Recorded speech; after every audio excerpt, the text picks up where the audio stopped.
Sampaikan sama Bapak Ibu, satu dari tagline PKI itu revolusi mental.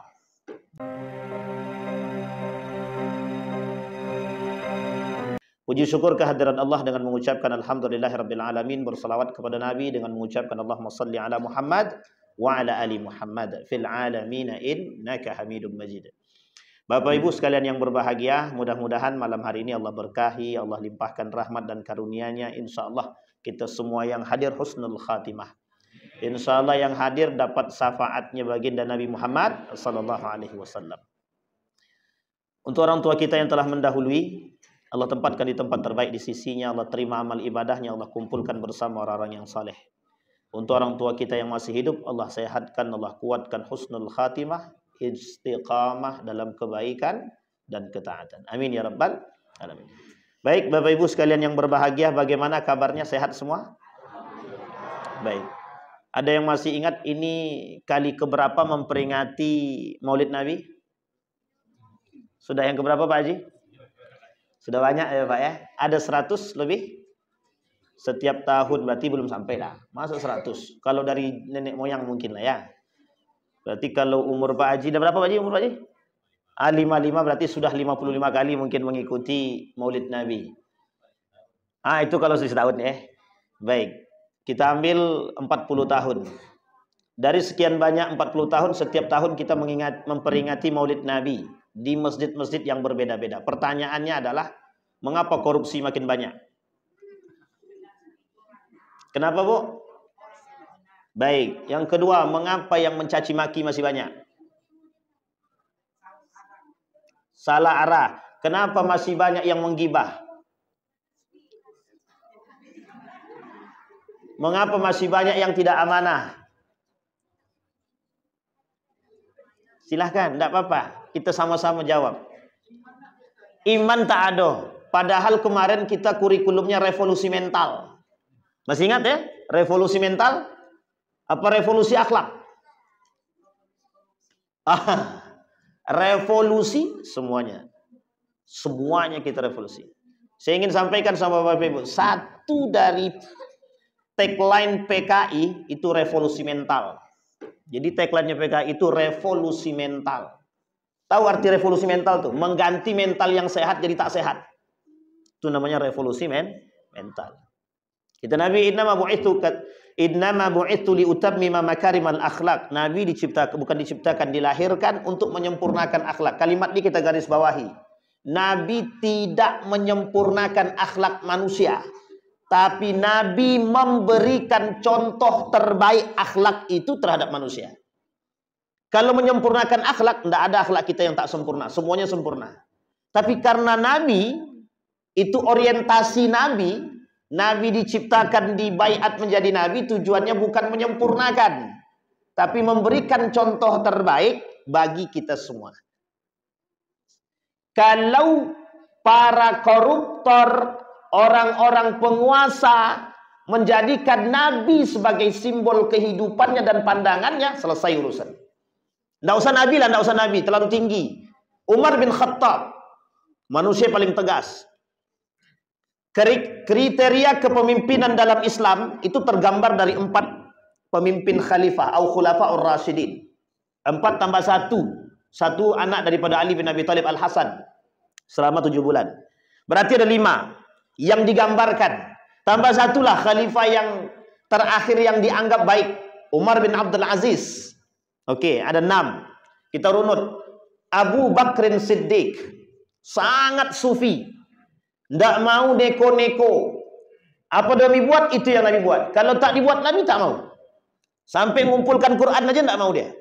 Ketika dikumpulkan ayat Al-Quran, ini tidak mau dia. Bid'ah gitu dia. Tidak mau. Abu Bakar tidak mau. Apa kata Abu Bakar? Yang tidak dilakukan oleh Nabi aku tak mau lakukan. Kata Umar bin Khattab, ini kalau tidak dilakukan, ini semua orang hilang nih. Tidak ada yang kenal Al-Quran gitu. Singkatnya begitu. 1 paling dekat replikanya Nabi Abu Bakar. Yang kedua, manusia paling tegas, Umar bin Al-Khattab. Kata Umar, kalau masalah pikiran itu saya serahkan pada Ali. Tapi kalau masalah berantem, yuk saya siap. Itu Jabal Qubais yang di atas di Mekah. Ini Bapak Ibu kita doakan yang belum berangkat umroh semua, amin. Berangkat umroh dengan cahaya hati. Ini tidak promosi dah. Nauzubillah. Jadi Bapak Ibu, itu kita anggap potong aja tuh. Nggak usah diikutin juga nggak apa-apa. Atau dengan RWH boleh juga. Atau dengan manapun silahkanlah. Di Mekah itu di atas ada namanya Jabal Qubais. Samping Mekah tepat yang sekarang jadi tempat apartemen penginapan para tamu-tamu raja. Namanya Jabal Qubais. Kata Umar, hei orang-orang Quraisy yang paling kuat naik ke atas. Yuk jidal kita yuk. Yuk kita gelut. Itu bahasa kitanya begitu. Itu Umar. Sampai ketika Umar masuk ke dalam Islam, apa kata orang-orang Quraisy itu, kita bagaimana mau berani menghapus, melawan Islam sementara orang yang paling kuat udah masuk Islam. Dia dua cadangan itu, Pak. Kata Nabi berdoa, ya Allah, kuatkan Islam di antara salah satu, di antara keduanya. Abu Jahal, satu, kemudian yang kedua Umar bin Khattab. Tapi Allah pilih Umar bin Khattab, bukan Abu Jahal. Abu Jahal mengakui kebenaran Islam, menolak Islam. Jadi orang kafir Quraisy itu tidak masuk Islam itu bukan karena mereka tidak mengakui kebenaran Islam, gengsi. Sekarang saya tanya Bapak Ibu, banyak tak manusia gengsi sekarang? Berarti beda tipis dengan kafir Quraisy itu. Tidak usah tersinggung. Kalau memang pelaku ya alhamdulillah tobat, kalau tidak pelaku alhamdulillah. Kita masuk yang ketiga, Utsman bin Affan. Utsman itu orangnya paling dermawan, kaya. Yang kaya, yang dermawan, ya oke, kita ambil Utsman bin Affan. 12 tahun memimpin. 6 tahun sebelum akhir kepemimpinannya dibunuh.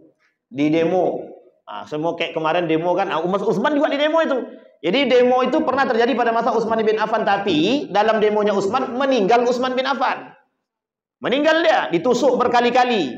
6 pembunuh Utsman, semua ke-6 membunuh menyebut nama Allah. Bismillahi Allahu Akbar. Aku serahkan jiwa ini untuk wahai Allah.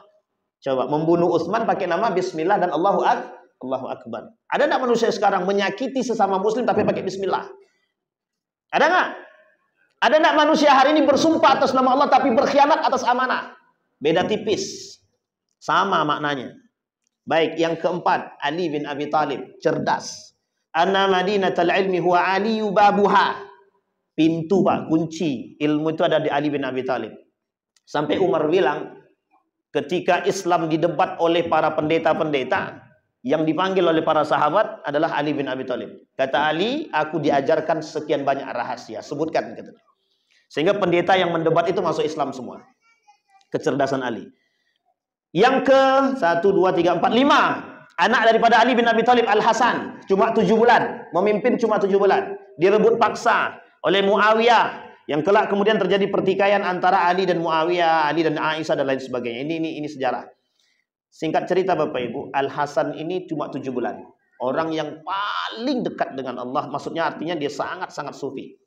Kata Al-Hasan, kalau memang ada jaminan perdamaian yang engkau berikan untuk 2 suku, 2 kabilah, 2 kelompok dalam Islam, silahkan ambil, aku mundur. Maka waktu itu Al-Hasan menyerahkan kepemimpinan dia kepada Muawiyah ibn Abi Sufyan. Jadi waktu itu Al-Hasan ini itu diangkat setelah terbunuhnya Ali bin Abi Thalib oleh Ibnu Muljam, salah satu kelak yang bakal menjadi atau cicit-cicit daripada kaum-kaum Khawarij. Sampai di sini bisa dipahami Bapak Ibu? 7 bulan. Kemudian ada yang ke-6 terakhir. Umar bin Abdul Aziz. Lengkap semua. Berani iya, tegas oke, takut pada Allah, sufi bagus. Tapi Bapak Ibu sekalian yang berbahagia, tidak lama umurnya, cuma 2 tahun. Sama seperti Abu Bakrin Siddiq. 2 tahun lebih memimpin, begitu juga. Nah, kriteria kepemimpinan dalam Islam itu dimasukkan ke situ semua. Dan keempat-empat ini ada sama Nabi semua. 1, Nabi negosiator, paling pandai bernegosiasi. Jadi ilmu komunikasinya tinggi. Yang kedua, Nabi cerdas, sangat cerdas. Ada 4 sifat karakter Nabi kan? Karakter Nabi itu ada 4, ada sifatnya itu. Kan Bapak Ibu sudah hafal tuh sidik, amanah, tabligh, fatanah. Ini secara garis besar Bapak Ibu ya, secara garis besar. Nabi dekat Bapak Ibu kalau tidak kuat-kuat hari ini, kalau kita nggak kuat-kuat dengan iman, kita terjerumus, kita yang ikut. Tujuan kita memperingati Maulidir Rasul, kelahiran baginda Nabi Muhammad SAW. Nanti kita lihat bagaimana dari awal perjalanan kelahiran Nabi. Kita ambil panjang, kita ambil singkat aja. Tapi di antara perjalanan kelahiran Nabi, semuanya perjuangan. Tidak ada satupun yang tidak perjuangan.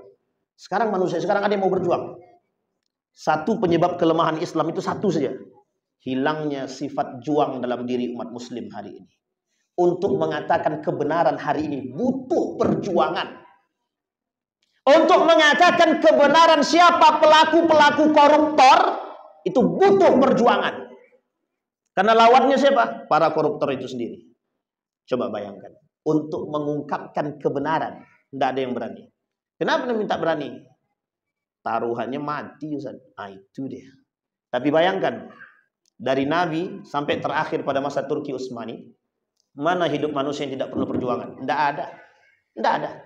Sampai kemerdekaan Republik Indonesia yang hari ini dicederai oleh para pengkhianat, itu gara-gara perjuangan. Coba kalau tidak ada perjuangan, merdeka kita. Revolusi jihad. Pernah dengar? Hasyim Al-Asy'ari.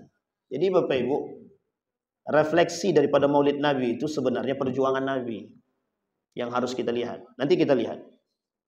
Ali bin Abi Thalib. Nabi cerdas, Nabi sufi. Oh, Nabi sangat dekat dengan Allah. Taulah karena Nabi. Perbedaan Nabi dengan nabi-nabi yang lain. Ketika Nabi dalam keadaan bermasalah, artinya gelisah, kata Allah turun ayat, alam nasrah laka sadrak. Satu. Tapi Nabi yang lain enggak. Ya Allah, Rabbi israh li sadri. Mereka minta, ya Allah, telapangkan dada kami. Tapi kalau Nabi Muhammad tak, kata Allah, bukankah kami sudah lapangkan hatimu, kami berikan ketenangan. Ini kasus ketika Nabi meninggal oleh istri tercinta dan paman terbaiknya. Ini kasus Nabi. Ini bukan kasus ya, tapi kesedihan Nabi. Nah, Bapak Ibu sekalian yang berbahagia, ada 4 karakter Nabi yang sebenarnya itu harus direfleksi oleh umat muslim hari ini. Satu, dia sangat takut dengan Allah. Yang kedua, dia sangat tegas, hitam-hitam, putih-putih. Nabi bilang begini dalam hadisnya. Kata Nabi, kelak di akhir zaman tuh mereka akan menghalalkan yang haram dan mengharamkan yang halal, kata Nabi. Itu tidak ada ketegasan di situ. Kalau itu suap-suap, kalau bukan suap bukan, gratifikasi haram-haram. Kalau memang haram-haramkan. Jangan yang haram dihalalkan, jangan dibuat abu-abu. Makanya manusia sekarang ini banyak tertipu. Yang menipu justru, mohon maaf, yang mengerti agama. Ini masalah kita sekarang. Aku bersumpah demi Allah, tapi mereka khianati setelah sumpah. Mengaku mengerti agama. Jadi yang merusak Islam itu sebenarnya bukan hanya dari luar, dari dalam umat muslim itu sendiri. Maka tak salah kalau Nabi kata Nabi, bada al-Islam gharib wa sayaudu kama bada al-gharib. Islam itu datang dengan keadaan aneh, hilang dalam keanehan bagi umat muslim itu sendiri. Fatuba lil ghuraba, selamat orang-orang yang aneh itu siapa? Kita-kita nih mudah-mudahan. Yang istiqamah dalam ketaatan seperti ini, mudah-mudahan kita termasuk orang yang aneh. Karena besok, Bu, ini kalau bahasa kami begini. Saya sudah lama bahasakan ini, normalisasi kecacatan. Tahu maksud saya normalisasi kecacatan? Jadi semua perilaku buruk hari ini itu dinormalisasi. Tahu arti dinormalisasi? Dimaklumkan. Semua perbuatan jahat hari ini dianggap maklum dan dimaklumkan. Makanya dinormalisasikan. Dulu orang zina takut. Perempuan keluar pakai celana sempit takut. Kalau sekarang itu udah biasa, Ustaz. Biasa inilah yang disebut dengan normalisasi. Sehingga dalam kacamata kebiasaan semua udah biasa udah. Mau mencuri biasa, narkoba biasa, ganja biasa, minum khamar biasa, memukul biasa, mencaci biasa, memaki, semua kejahatan dinormalisasi. Itu Nabi yang bilang, bukan saya, Pak. Kata Nabi, kelak semua perbuatan kemungkaran itu biasa di hadapan orang-orang manusia itu. Jadi mohon maaf nih, saya tak menyamakan, tapi jangan tersinggung. Jadi dalam Al-Quran itu, kata Nabi, kata Allah dalam Al-Quran, ada perumpamaan manusia itu seperti binatang. Allah umpamakan ada 7. Kalau saya tak silap, saya sekitar 7 atau 5 atau 7 karakter binatang yang Allah sebutkan dalam Al-Quran. Dan itu karakter itu hari ini banyak dipakai manusia itu. Ada karakter pertama. Karakter pertama itu kita sebut sebagai monyet. Monyet itu karakternya, identiknya monyet itu rakus. Sekarang saya tanya Bapak Ibu, banyak tak manusia rakus sekarang? Nggak usah jawab, yang penting kita aman kan begitu. Yang penting kita nggak rakus gitu. Tapi rakus dalam arti apa? Baik kecil maupun besar, Pak, sama. Coba Ibu bayangkan pakai nalar logika, rakus itu. Masa laut mau dikapling? Laut dikapling kurang rakus apa? Ibu pernah lihat masjid dijual? Masjid dijual. Masjid yang sudah diwakafkan, Itu surat wakafnya dirubah balik, diganti hak milik, dijualnya, Pak. Nah, coba bayangkan, kurang rakus apa manusia begitu tuh? Banyak, Pak, kerakusan itu. Itu karakter dalam Al-Quran. Yang kedua ada namanya, mohon maaf, kalbun, anjing. Intahmilhu yalhas wa intatrukhu yalhas. Lidah anjing ini mau dikasih, tidak dikasih menjulur. Itu manusia sekarang penjilat. Karakteristik itu. Ini kalau udah bahasa ini bahaya nih, nggak enak juga kan gitu. Tapi memang begitu keadaannya, bagaimana itu? Kita setiap tahun kita refleksi Maulidir Rasul, kelahiran baginda Nabi Muhammad SAW. Kita lihat perjuangan Nabi. Ini biar Bapak Ibu tahu perjuangan Nabi untuk hidup. Nabi untuk hidup berjuang. Nabi untuk hidup berjuang. 2 bulan meninggal ayah. Oke, masih aman, ada kakeknya. 6 tahun meninggal ibunya, masih aman. Masih ada pamannya, Pak. Tapi lihat perjuangan Nabi. Di bayi lahir bawa ke pasar, satupun wanita tidak ada yang mau menyusui Nabi. Satupun perempuan tidak ada yang mau menyusui Nabi. Sekarang kita pakai tebak-tebakan. Siapa yang pertama kali menyusui Nabi? Ibu-ibu, jangan bapak-bapak. Nanti banyak bayang-bayang, Pak. Ibu-ibu, siapa yang pertama sekali yang menyusui Nabi? Siapa? Siapa, Nek? Diangkat sedikit, Nek. Suatu. Siti Aminah. Oh, enggak, siapa? Siti Aminah bukan? Oh, bukan ya. Jadi ibunya enggak pernah nyusui ya. Baik. Rabi'ah? Salah itu. Rabi'ah itu. Sampai kapan lah Rabi'ah menyusui Nabi? Yang pertama, yang menyusui Nabi pertama sekali, ya jelas ibunya Siti Aminah. Tapi sebentar cuma tak keluar lagi asinya. Siapa orang yang kedua? Salah. Ini perlu kita sampaikan, kita luruskan dulu. Yang bengkok-bengkok ini kita luruskan. Salah. Tak usah keras-keras lagi. Salah. Yang pertama Suwaibah. Siapa Suwaibah tuh? Yang dapat jawab boleh pulang duluan. Siapa Suwaibah itu? Harus tahu. Harus tahu. Bapak Ibu, biar Bapak Ibu paham. Nabi kecil dibawa ke pasar, lahir dibawa ke pasar ketika Nabi menyusui kepada Aminah dan tidak ada lagi ASI daripada Aminah. Ada satu kebiasaan orang-orang waktu itu. Bayi-bayi baru lahir harus dibawa ke desa. Tak ada satupun perempuan yang mau menyusui Nabi. Sepanjang itu Nabi nangis terus. Dari selesai menyusu daripada Aminah, nangis sepanjang itu. Tak ada satupun yang menyusui. Tahu Bapak Ibu alasannya apa? Ini Ustaz ini tak pakai titik koma kalau ngomong nih gitu. Anak yatim. Yang kedua, miskin. Jadi karakter kemiskinan Nabi itu udah dipandang orang dari dulu. Mulia tuh bapak dia, kakek dia mulia. Kakek orang kaya. Pamannya kaya. Tapi mohon maaf. Nabi kecil tak ada satupun wanita yang mau menyusui. Jadi yang pertama yang menyusui Nabi adalah Siti Aminah, jelas itu ibu kandungnya kan. Yang kedua Suwaibah. Suwaibah ini ibu-ibu itu budak. Budak siapa? Abu Lahab. Rumahnya yang sekarang jadi tempat kamar mandi. Itu rumahnya. Yang kuburannya itu tempat berak burung. Jadi dihinakan oleh Allah di dunia dan di akhirat. Rumahnya tak jauh dari rumah Nabi itu, rumah kelahiran Nabi. Di samping rumah kelahiran Nabi ada tempat pemandian air Zam-Zam, bukan sumur Zam-Zam ya, tempat pemandian. Di sampingnya ada rumah Nabi, di samping rumah kelahiran Nabi, di samping rumah kelahiran Nabi belok ke kiri sedikit ada di atas tuh kamar mandi, itu tempat rumahnya Abu Lahab dulu yang dihinakan. Kuburannya itu di tempat pembuangan kotoran, termasuk burung-burung dan lain sebagainya. Itu sangat dihinakan, itu di dunia aja dihinakan, apalagi di akhirat itu. Tabbat yada Abi Lahab. Tapi yakin enggak ibu-ibu? Abu Lahab, Abu Jahal, Abu Sufyan itu mengakui kebenaran Islam. Sangat mengakui. Tahu ibu-ibu kenapa alasan dia tak mau masuk Islam? Yang tahu alasan boleh pulang. Silakan. Mengapa?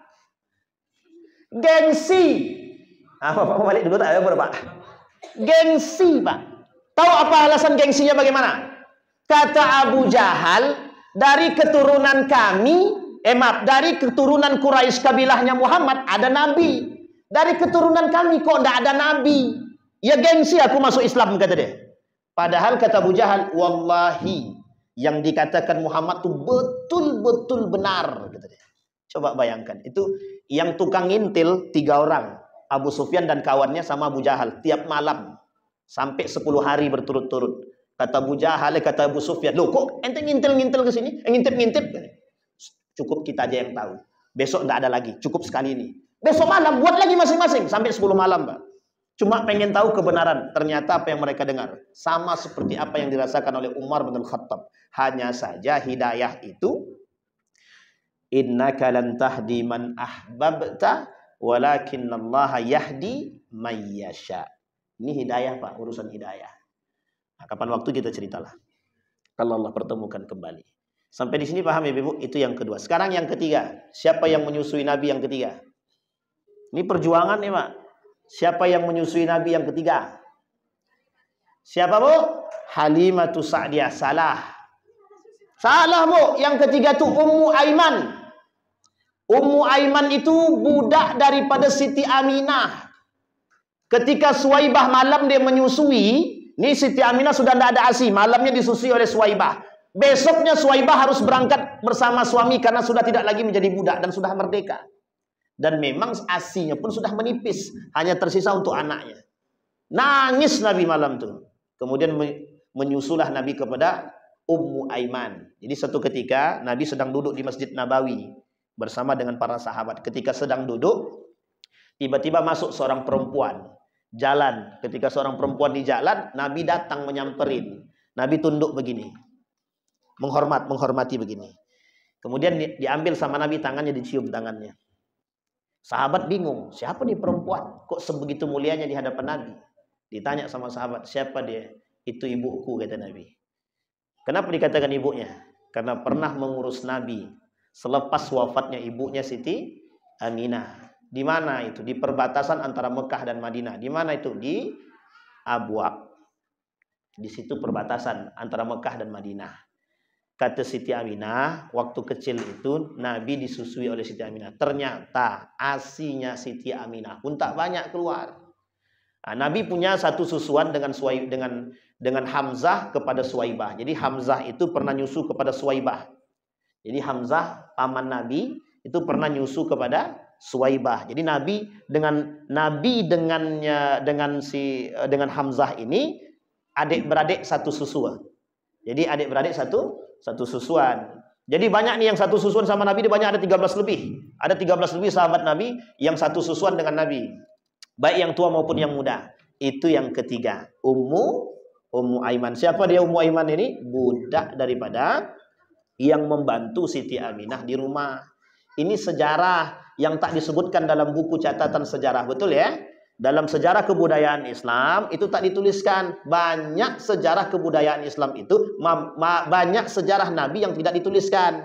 Apa alasannya? Alasannya sederhana, satu, ingin menutupi cerita-cerita yang lain di balik cerita tersebut. Yang kedua, ingin memasukkan cerita-cerita Israiliyat. Jadi dalam cerita Islam ini, Pak, banyak namanya cerita Israiliyat kalau kita tak pandai-pandai. Nah, jadi kalau tak pandai-pandai, kita tak ngerti, kita dalam cerita ini banyak tipu daya dalam cerita, dan itu penting untuk merubah. Jadi kenapa sejarah ini harus dirubah? Nah, inilah hari ini yang kita alami, Pak. Banyak yang tidak kenal dengan para pejuang-pejuang Muslim dalam kemerdekaan Republik Indonesia ini. Yang kita tahu kan orang-orangnya itu-itu saja. Tidak ada yang lain yang kita tahu. Paling yang masuk dalam lubang buaya, itu saja. Banyak sejarah itu yang dihapus. Tahu Bapak Ibu yang menghapus siapa? Kapan-kapan kita bahas. Baik. Nah, kembali kepada poin tadi. Nah, yang terakhir Bapak, bukan terakhir, Nabi yang menyusui Nabi itu 1, 2, 3, 4, 5. Ada 5 orang yang menyusui Nabi. Nah, yang keempat inilah baru kemudian Ummu Aiman sudah tidak ada lagi asinya. Mau tidak mau Nabi harus dibawa ke luar daerah. Karena kalau tidak dibawa ke luar daerah akan terjangkit virus-virus perkotaan. Virus-virus perkotaan ini banyak. Semua anak dalam tradisi itu harus dibawa. Ini tertulis dalam kitab Ar-Rahiq Al-Maktum atau Ibnu Hisham atau Ibnu Ishaq. Boleh tengok, silahkan. Tak ada masalah. Dalam Salabi juga sudah ada. Jadi Bapak Ibu, singkat cerita, kata Ummu Aiman begini, kata Halimah begini, Bang, ini paceklik. Tempat kita nih sekarang hujan tak turun-turun. Sementara keledai-keledai kita kurus. Susunya sudah tak banyak. Anak kita nih sekarang menangis tak berhenti-berhenti. Sementara tanaman-tanaman kita sudah kering-kering semua. Mau tidak mau, semua perempuan yang ada di perkampungan Sa'id tersebut, namanya perkampungan Sa'ad. Perkampungan Sa'ad tersebut 30 menit dari Mekah. Dari Ka'bah itu, dari Masjidil Haram itu 30 menit. Nah, itu boleh kalau naik taksi bisa sampai, sebutkan aja perkampungan Sa'ad tentang tempat Halimah, sudah sampai itu. Mesti dibawa sama tukang taksi dan tahu itu sudah.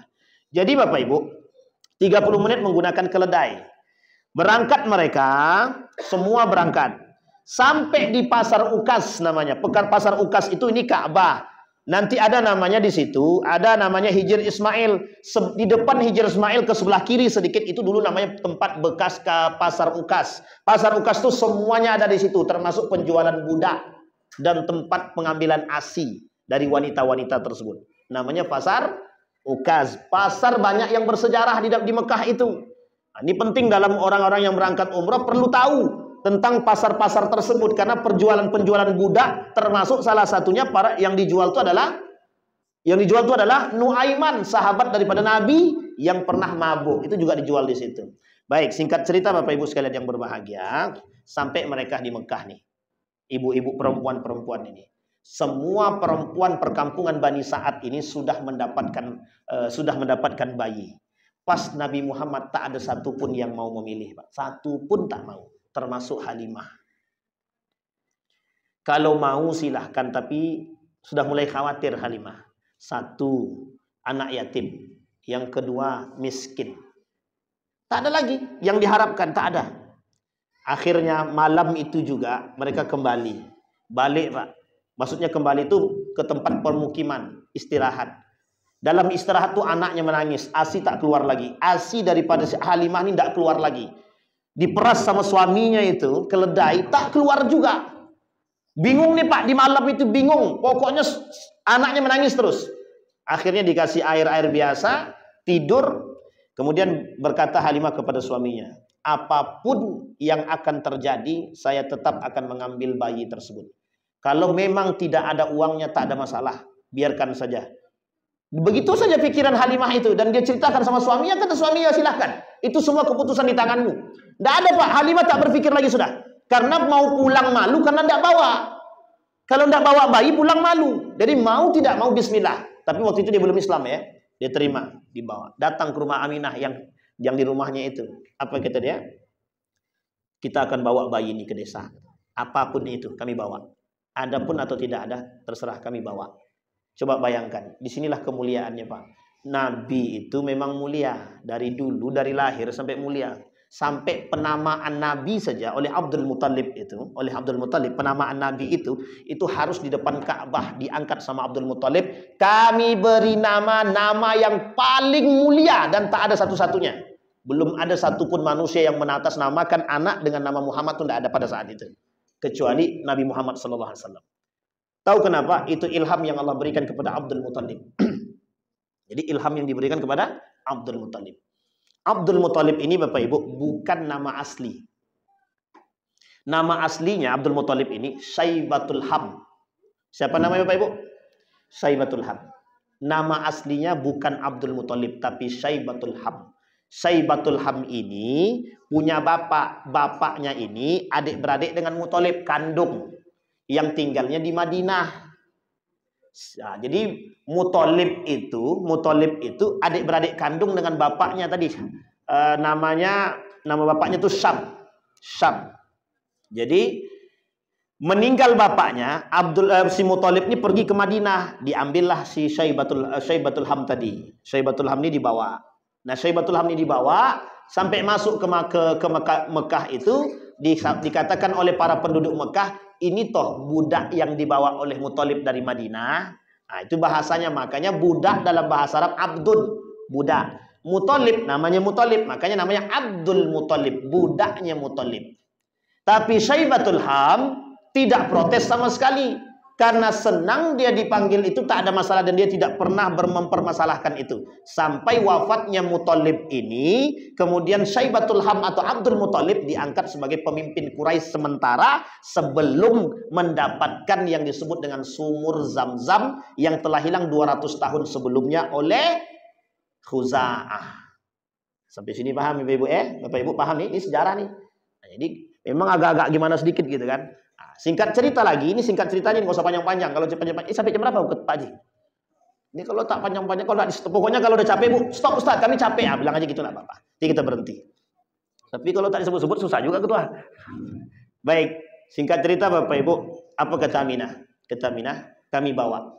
Bayangkan Bapak Ibu, ketika baginda Nabi diserahkan oleh Aminah ke tangan Halimatus Sa'diyah, apa yang terjadi? Tangan Halimah bergetar. Bergetar. Dalam Rahiq Al-Maktum itu dikatakan begitu. Bergetar. Yang tadinya asinya tidak ada. Sampai 3 jam lebih dalam riwayat itu. Nabi nyusu tidak selesai. Anaknya nyusu. Kedua-dua anaknya sudah nyusu. Asinya juga nggak habis-habis. Ini kelebihan baginda Nabi. Uniknya lagi. Keledainya yang tadinya tidak bisa diperas susunya. Ketika suaminya memeras, keanehan yang terjadi. Keluar asinya, Pak. Maka apa kata Halimah? Kami bawa anaknya. Dibawa, Pak. Kawan yang lain, perempuan yang lain sedang berjalan menuju tempat untuk kembali. Itu keledainya Halimah itu lebih kencang daripada keledai-keledai yang lain. Sampai kaget itu. Kenapa kok Halimah kok bisa kencang begitu? Saking kagetnya. Ternyata Halimah melihat ke atas. Di atas itu ada awan yang mengikuti baginda Nabi Muhammad SAW. Menangis Halimah. Di situ Halimah menangis. Ini anak bukan anak biasa. Semenjak saat itu kebahagiaan dan kesejahteraan tak pernah putus daripada Halimatus Sa'diyah. Kelak anak-anaknya Halimah itu berperang bersama baginda Nabi Muhammad SAW. Sadar Halimah umur 2 tahun. Umur 2 tahun itu Nabi diantar oleh Halimah. Tapi setelah diantar, kata Halimah, kata Aminah begini, masihkah engkau mau menyusui atau mengasuh Muhammad? Kata Aminah, tanpa ragu kami mau. Ini anak penuh berkah. Dibawa lagi. Umur 4 tahun barulah dibelah dada Nabi. Nah, sekarang pertanyaan buat Bapak Ibu semua. Berapa kali Nabi dibelah dadanya? Berapa, Bu? 1. Ketika 4 tahun. Yang kedua. Kapan? Kapan, Bu?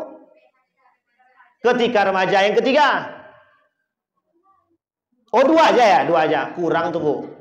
Dia ada 4. 4 kali. Nabi dibelah dadanya 4 kali. Dalam riwayat itu dikatakan ada 3, ada 4. Yang paling kuat tuh 4.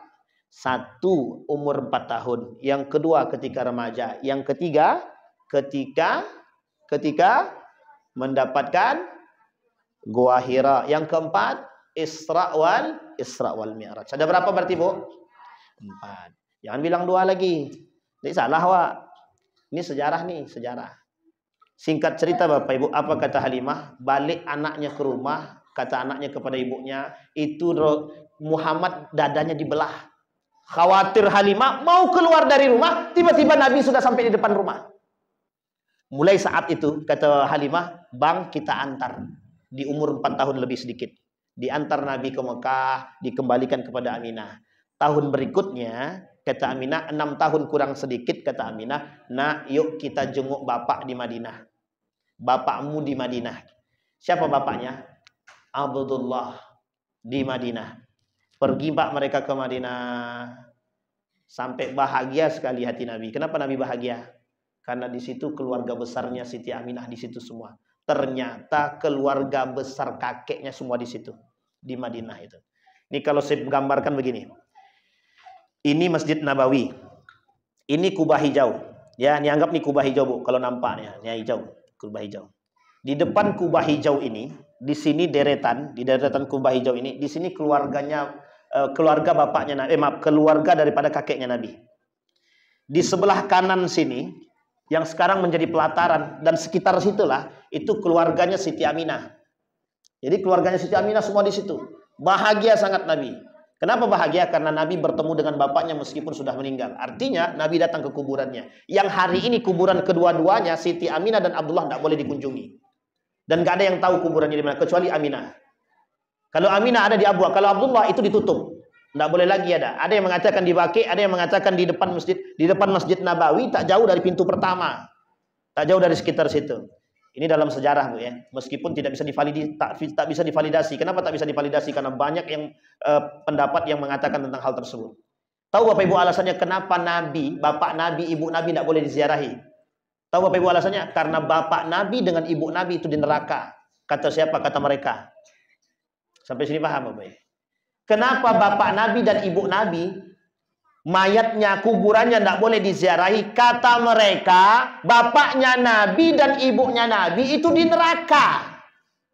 Coba bayangkan itu. Itu merusak pemikiran kita tuh. Tapi gimana lagi, memang begitu pemahaman mereka. Kata hadisnya begini, hadisnya sederhana. Kata hadisnya itu, ketika seorang sahabat bertanya kepada Nabi tentang di mana orang tuanya. Kata dia, orang tua kita di neraka, orang tuamu di neraka, orang tuaku di neraka. Nah, kalimat itu diterjemahkan oleh para ulama sekian banyak terjemahannya. Allah sebut dalam Al-Quran, wa ma kunna mu'adzibin hatta nab'atha rasulah, kata Nabi. Kami tidak akan mengazab siapapun sampai Rasul itu datang. Sementara bapaknya Nabi belum pernah kenal Islam. Bapaknya Nabi nggak pernah kenal Islam, ibunya Nabi nggak pernah kenal Islam. Jadi kalau bapaknya Nabi nggak pernah kenal Islam, bagaimana orang yang tidak pernah mengenal Islam? Masuknya kemana? Neraka apa surga? Maka ketika itu Bapak Ibu dikembalikan kepada fitrah manusia. Ingat baik-baik, dikembalikan kepada fitrah manusia. Apa fitrah manusia itu? Fitrah manusia itu pasti baik. Kalau dia tidak baik, itulah tolak ukurnya. Kalau baik dia masuk surga, kalau tidak baik masuk neraka. Sementara waktu itu Rasul belum datang. Hatta nab'atha rasulah, kata Allah. Sampai kami datangkan kepada mereka Rasul. Kalau sudah datang Rasul kepada mereka dan mereka tetap tidak beriman, baru kemudian mereka katakan di neraka. Sampai sini paham Bapak Ibu? Tapi pemahaman mereka dari hadis tersebut mereka pahami secara letterlek, tekstual. Sehingga pemahaman tekstual ini itu merusak pemahaman. Kita ambil contoh. La'anallah zawaratul kubur. Perempuan-perempuan itu dilaknat oleh Allah kalau ziarah kubur. Sekarang saya tanya ibu-ibu ziarah kubur enggak? Dilaknat sama Allah ibu-ibu tuh. Itu hadisnya begitu. Kalau kita pahami tekstual, itu ibu-ibu semua selesai itu. Dilaknat Allah semua itu. Yang pergi ziarah kubur. Suami aku mati, Ustaz, bagaimana aku mau ziarah kubur apa tidak ya? Daripada dilaknat mending enggak usah, Ustaz. Tapi ternyata ada hadis lain sebagai pembanding dan itu ada sebab turunnya, asbabul wurudnya. Sampai sini paham Bapak Ibu? Maka Nabi, orang tua Nabi tidak boleh diziarahi. Yang menziarahi ditangkap. Makanya kuburan bapak Nabi tidak pernah ada yang tahu secara spesifik. Detailnya tidak ada yang tahu. Tapi dalam gambaran, ada yang mengatakan di Baqi, ada yang mengatakan di depan, tak jauh dari Masjid Nabawi, di depan pintu pertama. Tak jauh dari dekat pintu pertama masuk Masjid Nabawi. Sampai sini paham Bapak Ibu ya? Pergi Nabi ke sana, bahagia hati Nabi. Singkat cerita Bapak Ibu sekalian yang berbahagia, Nabi kembali. Kata ibunya, yuk nak, kita masih ada urusan di Mekah, kita selesaikan urusan. Di tengah perjalanan di perbatasan Abwa tersebut, meninggal Siti Aminah. Menangislah. Siapa yang pertama kali menangis? Bukan Nabi. Ummu Aiman yang bersama dengan Siti Aminah dan baginda Nabi Muhammad SAW. Semenjak saat itulah Ummu Aiman yang mengasuh Nabi sampai diserahkan kepada kakeknya, kepada pamannya, maaf. Semenjak itulah diserahkan. Tak lama kemudian meninggal pula kakeknya. Pokoknya Nabi ini, dalam masa Nabi ini semuanya banyak yang meninggal. Apa yang harus dirasakan oleh Nabi sekarang ketika itu? Tapi Bapak Ibu tahu kenapa Allah kemudian menjadikan Nabi yatim? Biar Nabi tahu bagaimana rasanya jadi yatim ketika Allah menurunkan hal tersebut. Nabi pernah merasakan. Sekarang apa perbuatan yang tidak pernah dirasakan oleh Nabi yang kemudian berkaitan tentang keadaan hari ini? Para ulama dicaci dan dimaki. Hari ini Nabi dah duluan. Apa yang tidak pernah dirasakan oleh Nabi? Tak pernah Pak, semua dirasakan oleh Nabi. Hanya satu yang dipegang oleh Nabi, kata Nabi, aku tinggalkan 2 perkara buat kalian. Tak akan pernah kalian sesat, Al-Quran dan hadis.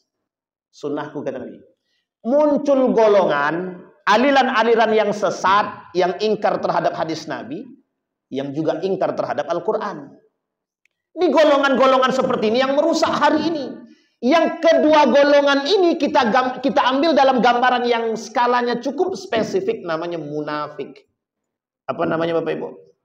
yang menjadi musuh Nabi pertama di Madinah ketika Nabi hijrah itu ada 3. Yahudi, Nasrani, munafik. Berapa jumlahnya? Itu munculnya di mana? Madinah. Nabi hijrah ke Madinah. Sekarang kita bayangan kita, orang di Madinah tuh baik semua. Betul baik. Tapi ingat, di Madinah lebih banyak musuh daripada di Mekah. Di Mekah musuhnya kafir Quraisy. Di Madinah musuhnya 3. Yahudi, Nasrani, munafik. Munafik itu siapa? Dari Muslim itu sendiri. Nah itu yang menjadi musuh kita hari ini, Pak. Yang menjadi musuh kita hari ini yang 3 ini. 3 nih. Sampai kiamat kita musuhnya 3 ini. Yahudi, Nasrani, munafik. Orang Yahudi, orang Nasrani, orang Yahudi memanfaatkan Nasrani dan kaum munafik untuk menghancurkan kita. Sekarang saya tanya Bapak Ibu, kok bisa di tengah badai Tufan Al-Aqsa, di tengah badai gejolak Al-Aqsa, ada orang-orang Muslim kok datang ke Israel? Itu munafik namanya. Tersinggung tak tersinggung biarkan aja lah.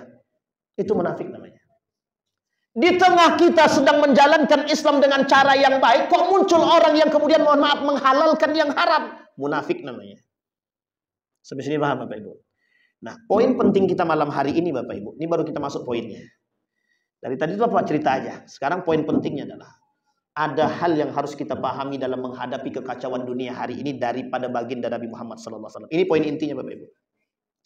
Yang pertama, kata Nabi dalam hadisnya, dalam menghadapi dunia yang kacau ini perlu 1, akhlak yang mulia. Nah, malam hari ini judul kita revolusi akhlak. Revolusi akhlak. Ustadz kok bahasanya revolusi? Biarkan. Kita sekarang ini dalam memperbaiki akhlak. Sekarang kita runut satu-satu Bapak Ibu. Mengapa kita harus berbicara tentang akhlak? Tahu Bapak Ibu kenapa kita berbicara tentang akhlak? Ini saya ambil contoh yang paling spesifik, yang paling hangat sekarang. Sebab lisan tak berakhlak, sebab lisan tak bertulang, apa yang terjadi sekarang? Penjarahan di mana-mana. Itu gara-gara lisan. Sekarang saya tanya Bapak Ibu, sakit hati enggak Bapak Ibu kalau ada yang mengatakan, ibu nih sudah miskin, mengemis pula lagi. Yang ngomong orang kaya, yang tak pernah punya perhatian kepada kita. Sakit hati enggak? Sakit hati. Kalau sakit hati apa yang Ibu buat? Bayangkan Bapak Ibu. Itu sebabnya apa? Dua-duanya enggak berakhlak itu. Tapi kami sakit hati, Bosan. Iya sakit hati. Itu juga memang bagian daripada penyakit. Masalahnya kuat enggak iman kita. Kalau kuat imannya dia tak terpancing. Tapi persoalannya adalah manusia yang dengan lisannya yang tak berakhlak itu, yang tak beradab itu yang menyebabkan kehancuran. Maka Bapak Ibu jangan salahkan. Salamatul insan fi hifdzil lisan. Keselamatan manusia itu tergantung pada lisan. Jangan Bapak Ibu bangga hidup di perumahan, merasa sudah aman. Lihat kiri kanan, ada enggak satu manusia yang tersakiti gara-gara lisan kita? Kalau ada, stop masuk surga. Terhalang kita masuk surga. Satu manusia yang tersakiti oleh lisan dan perbuatan dan perilaku kita menghalang kita masuk surga. 6 kata Nabi yang menyebabkan orang-orang amal ibadahnya tidak diterima. 1 di antara 6-nya adalah zalim. Apa namanya Bapak Ibu? Sittatu asya'in tuhbitul a'mal wa akhiruhu, yang terakhir kata Nabi, az-zulmu zalim. Coba bayangkan. Sederhana Pak, sederhana. Itu modalnya apa? Akhlak Pak, akhlak. Allah ciptakan kita dengan kalimat khuliqal insan. Kami ciptakan kalian wahai manusia khuliqa dengan menggunakan kalimat kha lam qaf. Sekarang saya tanya sama Bapak Ibu, dalam bahasa Arabnya akhlak itu asal katanya Pak, kha lam qaf. Sama. Artinya apa tujuannya? Allah pengen manusia yang diciptakan itu berakhlak. Fitrahnya kita sebagai manusia berakhlak. Kalau kita tidak berakhlak, tidak beradab, tidak beretika, kita sedang keluar dari fitrah kemanusiaan. Makanya digambarkan oleh Allah dalam Al-Quran seperti bahaim, binatang. Jangan tersinggung Bapak Ibu. Jadi kalau kami tak berakhlak seperti binatang, Ustaz, pandai-pandai aja lah. Coba bayangkan. Apa yang ada dalam pikiran manusia ketika manusia tidak berakhlak gitu? Ada anak membunuh tua kandung hanya gara-gara tidak dibelikan HP. Saya tanya sekarang Bapak Ibu, ini mana salahnya sekarang? Ada anak orang tuanya gara-gara tidak dibelikan HP. Sekarang pertanyaan saya, di mana letak salahnya? Gimana Pak? Akhlak. Sekarang kita lihat dulu. Yang salah siapa? Bapaknya kah? Mamanya kah? Agamanya kah? Atau anaknya kah? Orang tuanya. Cepat kali kesimpulannya. Bayangkan Bapak Ibu. Ada orang tua berakhlak, anaknya tak berakhlak. Faktornya lingkungan. Ada orang tua tidak berakhlak, ada anak yang berakhlak. Faktor masih lingkungan. Ada dua-duanya tidak berakhlak, juga faktor mereka itu memang. Lah kalau anak bapak mamanya tidak berakhlak, anaknya juga nggak berakhlak. Ini memang begitu harusnya memang. Seorang anak akan mewariskan perbuatan orang tuanya. Kalau tak berakhlak, tukang judi orang tuanya, anaknya tukang tak judi lagi, lebih dari judi, judol. Kalau bapaknya main judi konvensional, anaknya judi online. Coba bayangkan. Hati-hati Pak. Ini persoalan kita. Nah sekarang saya kasih tahu Bapak Ibu. Ini biar kita paham dulu. Kita tidak langsung mengklaim, tidak langsung menjustifikasi atau menghakimi. Bapak Ibu, kita ini dulu bangsa yang bermoral. Kita ini adalah bangsa yang bermoral. Nah sampai sini paham ya Bapak Ibu ya. Kalau kita tidak bermoral, tidak keluar namanya yang dikeluarkan fatwanya oleh Hasyim Al-Asy'ari untuk mengangkat peradaban kita, negara Republik Indonesia, biar satu, beragama, bermoral, beradab, berakhlak, semua jadi satu di situ Bapak Ibu. Artinya, founding father kita, para pembesar-pembesar kita dalam memerdekakan Republik Indonesia ini mayoritas dulu ya, mayoritas itu sandarannya akhlak. Makanya ketuhanan yang Maha Esa itu dirubah. Awalnya Allah Subhanahu wa Ta'ala nomor 1. Yang kedua dipindahkan. Perubahan yang kedua, dari nomor 1 pindahkan nomor 5. Dari nomor 5 dipindahkan lagi ke nomor 1. Dari Allah Subhanahu wa Ta'ala biar bisa toleransi semua agama, disebutkan di situ ketuhanan yang Maha Esa. Yang kedua, apa Bu Pancasila kita yang kedua? Ibu-ibu. Yang pertama ketuhanan yang Maha Esa, yang kedua ada kalimat peradaban di akhirnya? Beradab ada? Apa tujuannya? Selain daripada bertauhid, kita harus beradab. Beradab. Artinya apa? Agama menjadi payung agar manusia bisa beradab. Lah sekarang muncul kelompok yang membuat kita agar tidak beragama. Jangan bicara politik di dalam masjid. Itu mengenyampingkan agama daripada urusan politik. Tidak ada kaitannya urusan pemerintahan itu dengan agama. Agama cukup masuk masjid, sholat 5 waktu, selesai urusan. Begitulah agama mengajar. Akhirnya apa yang terjadi? Hancur lebur. Mulai dari atas sampai bawah hancur semua. Sampai sini paham Bapak Ibu? Yang dipilih mantan preman atau preman yang memilih jauh lebih preman. Sampai sini paham Bapak Ibu? Jadi ini keadaan kita sekarang. Makanya perlu yang disebut dengan revolusi bahasa sederhananya, yuk kita kembalikan akhlak yang baik. Kalau manusia ini berfitrah berakhlak Pak, selesai urusan kita. Kalau kita mau jadikan Rasulullah sebagai panutan dalam hidup kita, selesai Pak. Apa pernah Rasulullah mengajarkan kita membenci dengan kelompok yang lain? Pernah gak Allah mengajarkan kita membenci kelompok yang lain? Gak pernah Pak. Nabi justru membangun yang disebut dengan piagam Madinah. Menyatukan kaum muhajirin, menyatukan ansar, munafik, Yahudi, Nasrani jadi satu semua. Dan semua dihakimi sesuai dengan agama masing-masing. Kalau orang Yahudi yang melanggar, ditengok hukumnya dalam kitabnya Yahudi. Kalau Nasrani yang melanggar, ditengok hukumannya dalam kitab Injil. Kalau umat Muslim yang melanggar, ditengok dalam Al-Qur'an. Kurang apa toleransinya? Sangat toleransi. Islam jangan diajarkan bertoleransi. Salah itu kalau mengajarkan Islam bertoleransi itu. Masalahnya kita manusia ini mau tidak mempelajari itu gitu. Ini refleksi daripada Maulid Nabi itu begitu harusnya. Biar kita bermoral dan bermartabat. Apa pernah Nabi mengajarkan umat muslim itu menjilat? Apa pernah Islam mengajarkan manusia menjilat? Tidak pernah. Pernahkah Islam mengajarkan manusia rakus? Tidak pernah. Lah kok sekarang banyak manusia yang rakus, menjilat dan lain sebagainya? Ada alasan? Ada. Kata Nabi, manusia di akhir zaman itu lebih banyak cinta terhadap dunia. Nah, dampak daripada cinta terhadap dunia tadi, menghalalkan yang haram dan mengharamkan yang haram. Sampai di sini bisa dipahami Bapak Ibu? Cukup? Aman? Cukup kata adik-adik kita. Kalau ada adik-adik ini udah bilang cukup, selesai kita Ustaz ya.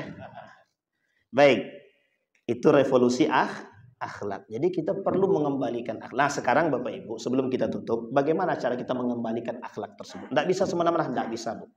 Tidak bisa langsung kita katakan kita kembalikan kepada, tidak bisa. Kita butuh yang kedua. Apa yang kedua? Pendidikan. Nah, pendidikan ini kalau kita tidak pandai-pandai kita juga rusak. Nah, caranya adalah itu sejalan dengan apa yang dikatakan oleh A.A. Gim. Jadi apa yang dikatakan oleh A.A. Gim itu dari dulu sampai sekarang itu relevan, sangat relevan. Dimulai dari rumah sendiri. Dimulai dari rumah sendiri. Kalau kita bisa memberikan lingkungan yang baik dalam pendidikan yang baik kepada anak-anak kita, insya Allah generasi kita terjaga. Setidaknya mohon maaf Bapak Ibu. Berapa banyak jumlah orang tua yang hadir dalam masjid ini sekarang? Setiap orang di antara kita punya peran yang sama, memberikan pendidikan akhlak yang baik kepada anak-anak kita. Anak kita mencuri, kita yang menghakimi, kita yang menghukumi, Pak. Anak kita, jangan pula kita yang takut sama anak, Pak. Kita banyak yang takut sama anak sekarang nih. Mak nih, bapak nih, mak bapaknya disegah, Pak. Coba bayangkan. Itu kalau sempat begitu tuh, Pak. Dah lah tuh. Kalau zaman dulu, Pak, hilang tuh kepalanya tuh, Pak. Orang tua kami zaman dulu sempat begitu, mulut-mulut tuh hancur buatnya. Kalau sekarang kita pukul anak kita masuk penjara, Pak. Dimasukkan kita dalam penjara. Inilah nih orang tua yang durhaka, kata dia. Orang tua pula yang durhaka, kata dia. Padahal anak yang memaki-maki kita. Tapi mau kita salahkan anak belum tentu juga bisa seutuhnya, Pak. Karena anak biasanya mewarisi karakter bapak dan ibunya. Sampai di sini paham Bapak Ibu ya. Jadi apa artinya? Peran, Pak. Peran orang tua dan peran ibu dan bapak itu sangat penting dalam membentuk akhlak anak. Bapak Ibu, ini saya minta maaf. Yang punya kesibukan, pergi pagi, pulang pagi, pergi lagi, tidak pulang-pulang, tolong betul berikan waktu untuk anak. Saya serius nih Pak, berbicara serius nih. Berikan waktu untuk anak. Jangan sampai nanti anak tidak kenal dengan kita, kenalnya dengan pembantu, kenal dengan orang yang membantu kita, yang mengurusi anak. Ini kejadian nih Pak. Kejadian kawan saya punya anak, anaknya manggil kawan ini, apa kata dia? Om. Saking jarangnya bertemu dengan bapaknya, dipanggil sama anak tadi om. Padahal itu bapak kandungnya. Sementara tetangga sebelah yang sering ngurus, dipanggilnya bapak. Iya kalau karakter tetangga itu baik. Kalau yang mohon maaf, kalau bejat ya. Jadi jangan salahkan. Sesibuk apapun Bapak Ibu, kasih waktu untuk anak. Sampai rumah buang HP itu. Main sama anak Pak, main. Mereka butuh figur Pak. Sama halnya kita hari ini butuh figur. Kita semua ini sama mindset kita Pak. Berharap punya figur yang sama seperti Nabi hari ini. Tapi kan tidak mungkin itu Pak. Tapi kita butuh figur itu. Butuh Pak, sangat butuh. Apalagi di tengah kekacauan sekarang nih, kita butuh figur pemimpin seperti para khulafaur rasyidin. Cuman kan kita harus serius juga gitu. Yang ketiga, bagaimana cara kita membentuk karakter tersebut, akhlak di rumah tadi. Nah, ini yang paling penting Pak, yang ketiga nih. Kenalkan mereka dengan Islam, kenalkan mereka dengan nilai-nilai seperti yang dilakukan oleh Nabi. Nah, kalau Bapak Ibu berbicara tentang refleksi baginda Nabi Muhammad SAW dalam kehidupannya, itu yang dilakukan Nabi. Nabi kenalkan anak yang pertama itu tauhid, bukan duit, bukan HP. Ini anak baru lahir, untuk mohon maaf biar tak nangis dikasih tontonan. Apa tontonannya? HP. Dalam tontonan mohon maaf, mending kalau yang ditonton tuh ngaji. Ini yang ditonton mohon maaf yang buka-buka aurat. Jadi anak tuh sudah tersimpan dalam otaknya begitu. Sampai sini paham Bapak Ibu ya? Kenalkan agama, kenalkan Islam, kenalkan Al-Quran, kenalkan Nabi. Kenalkan anak-anak kita hari ini dengan figur-figur tokoh-tokoh muslim. Jangan Raffi Ahmad, jangan pelawak-pelawak yang lisannya tak pernah terjaga. Jangan Pak, mohon maaf, jangan. Anak kita hari ini, generasi hari ini mengidolakan artis. Kalau artis yang diidolakan itu mengajak masuk surga, masih mending. Ini mohon maaf, berlomba-lomba mencari harta. Di sini paham Bapak Ibu? Jadi kita nggak mengenalkan kepada mereka agama. Kita yang salah, kita memang. Ustadz ada bapak ibunya baik, Ustadz agamanya pokoknya rajin. Tengok dulu anaknya, anak angkat bisa jadi. Mungkin Ustaz. Tapi anak kandung Pak Ustaz bisa jadi faktor lingkungan. Artinya apa? Orang tua juga perlu tegas dengan anak. Kalau kau tak balik jam 10 nih, tak usah kau balik ke rumah lagi. Dikasih pula batas jam 10. Selesailah urusan. Ingat Bapak Ibu, setan, iblis, hantu belau itu keluarnya habis maghrib. Jadi mulai dari maghrib tuh, itu jam keluarnya mereka. Jam keluarnya. Jadi kalau kita biarkan anak ini keluyuran, kalau dia tak punya iman yang kuat, banyak kawan setannya nanti. Sampai sini paham ya Bapak Ibu? Ini anak perempuan pun dikasih waktu pulang. Silahkan nak, pokoknya jam 10 malam harus balik. Kacau. Gimana kita generasi mau baik? Orang tua yang memberikan ruang untuk kehancuran. Jangan tersinggung orang tua. Kita sama-sama orang tua, Bu. Untuk refleksi kita semua. Introspeksi diri kita. Kita yang membangun peradaban itu. Mengaku cinta Nabi, tapi akhlak kita tidak seperti Nabi. Nah, ini banyak aliran sesat muncul ini mengatasnamakan Nabi. Kami cinta sama Nabi. Tapi dalam masjid goyang-goyang dia Pak. Pakai biduan pula. Itu haramnya itu. Bid'ahnya di situ itu. Bagaimana membentuk akhlak? Kita tontonkan yang tidak baik di hadapan mereka. Sampai di sini paham Bapak Ibu ya. Ini refleksi bagi kita. Jadi Bapak Ibu tahu ya kehancuran itu kenapa? Jadi kalau kita bicara tentang kehancuran dalam Al-Quran, wa idza aradna an nuhlika qaumin, kata Allah. Kalau kami pengen menghancurkan satu kaum, kata Allah, selesai, mudah bagi kami, kata Allah. Bagaimana cara Allah untuk menunjukkan kehancuran itu? Kalau sudah manusia ini tidak berakhlak, hancur semua sudah. Kalau lisannya terjaga, ada nggak yang tersakiti? Kalau kebijakannya baik, ada nggak yang tersakiti? Harusnya kan simbiosis, mutualisme, bisa saling memahami. Itu kalau pegangannya agak moral, akhlak, adab, itu yang kita butuhkan. Makanya kenapa mereka lebih brutal daripada orang-orang yang di sana? Ya mungkin disebabkan karena rasa sakit yang sudah terlalu mendalam. Kalau bahasa gawan saya, akumulasi itu Ustaz, kata dia. Oh iya juga ya, sudah akumulasi. Sampai sini paham ya Bapak Ibu. Tapi coba semuanya menggunakan akal sehat dengan akhlak yang mulia. Akhirnya apa? Ini sekarang dampak daripada perbuatan. Semua hancur. Akhirnya apa? Nanti renovasi pakai apa? Buat duit lagi. Kan hancur sudah, banyak hancur, kemudian keluarkan uang. Selesai Pak di situ. Apakah kita merasa puas? Enggak Pak. Enggak ada kepuasan kita. Justru kita makin enggak puas Pak. Nah ini yang menjadi masalah bagi kita sekarang. Maka kita butuh hari ini bukan merevolusi, mengembalikan akhlak-akhlak yang baik yang berdasarkan kepada Al-Quran. Bagaimana cara Nabi bermuamalah? Kita lihat Pak. Nabi itu baik, akhlaknya mulia, tutur katanya lembut. Nabi tak pernah kasar, tak pernah. Nabi tak pernah kasar. Kepada siapapun Nabi tidak pernah kasar. Baik, ada pertanyaan Bapak Ibu? Tidak ada, alhamdulillah. Ya udah tengah malam kan ada bertanya udah dini hari ini kan. Baik Bapak Ibu ya. Nah, ada pertanyaan Bapak Ibu? Aman ya? Nah, di sini refleksi kita adalah kembali kepada diri kita sendiri. Maka perlu sesekali melihat kembali ceramahnya AA Game, bagaimana mengembalikan nilai-nilai tersebut ke dalam rumah tangga. Ada rekomendasi buat Bapak Ibu semua. Lihatlah video-videonya Ustadz Adian Husaini, Ustadz Budi Ashari, Ustadz Adi Hidayat, dan para asatid yang lain untuk membangun keluarga-keluarga yang baik. Tidak ada kata terlambat Pak. Mohon maaf, tidak ada kata terlambat. Tapi kita butuh generasi yang mohon maaf akhlaknya mulia. Kalau Ustadz Adi Hidayat bilang 2040 ke atas itulah generasi emas. Tapi kita usahakan sebelum datangnya generasi emas itu, proses pembentukan generasi emas itu yang kita butuhkan. Jadi penanamannya tetap melalui peran orang tua. Lagi-lagi perannya orang tua, bagaimana mereka menanamkan agama kepada anak sehingga mohon maaf akhlak itu bisa terbentuk dari nilai-nilai agama. Saya kira itu saja, mudah-mudahan ada manfaat bagi Bapak Ibu, bagi kita semua. Mudah-mudahan yang kita sampaikan malam hari ini, yang kita dengar, Allah ridhai dan Allah berkahi. Amin ya rabbal alamin. Kita berdoa kepada Allah. A'udzu billahi minasyaitonir rajim. Bismillahirrahmanirrahim. Alhamdulillahirabbil alamin. Hamdasy syakirin, hamdan naimin. Hamdan yuwafi ni'amahu wa yukafi'u mazidah. Ya Rabbana lakal hamdu kama yanbaghi li jalali wajhikal karim wa azim sultanik.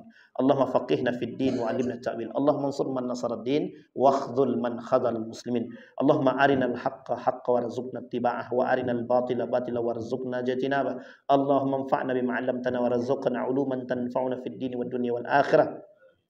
اللهم جنبنا من منكرات الأخلاق وسيئة الخلق ربنا هب لنا من الصالحين ربنا هب لنا من أزواجنا وذرياتنا قرة أعين واجعلنا للمتقين إماما اللهم انصر إخواننا المجاهدين في فلسطين وفي غزة وفي كل مكان اللهم دمر اليهود اللهم اغفر لهم وارحمهم وعافهم واعف عنهم وأكرم نزولهم ووسع مدخلهم واجعل الجنة مثواهم اللهم سهل أمورنا وأمور المسلمين والمسلمات برحمتك يا ذا الجلال والإكرام ربنا آتنا في الدنيا حسنة وفي الآخرة حسنة وقنا عذاب النار والحمد لله رب العالمين السلام عليكم ورحمة الله وبركاته